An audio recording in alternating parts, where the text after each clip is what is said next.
మదిలో ఎంతో దిగులే ఉన్నా అనుబంధమే ఇదిలే. చెల్లి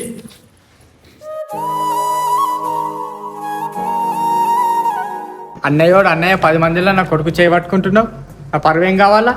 నువ్వేంది, నీ స్థాయి ఏంది? అట్లెందుకంటావు నాన్న? మన చెల్లె కాదా నాన్న? ఓవర్రా చెల్లె ఓడికి చెల్లె, ఆమె గరీబోడు బిడ్డే. మన చెల్లి ఎట్లయితారా? ఇంకోసారి నా కొడుకుతో మాట్లాడినాం అనుకో చూడు.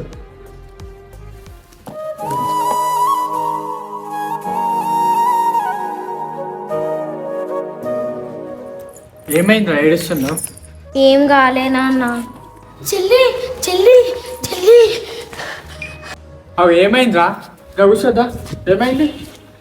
బాబాయ్ డాడీ చెల్లని తిట్టిండు బాబాయ్. బాబాయ్ తిట్టిండారా నిన్ను? అరే బేటా, మీ ఇద్దరికి ఒకటే చెప్తున్నా, మేము అయ్యలం ఎంత కొట్టుకున్నా మీ పిల్లలు మాత్రం కలిసి ఉండాలి. బాబాయ్ నేను మాట్లాడుకోకుండా కానీ అన్నతో మాట్లాడాలా, నువ్వేం లొల్లైనా సరే. నువ్వు కూడా నాన్న చెల్లెతో మాట్లాడాలా. మీ నాన్న నేను ఎన్ని కొట్టుకున్నా మా అన్నకే, మీ పిల్లలు మాత్రం మంచిగా ఉండాలి. నువ్వు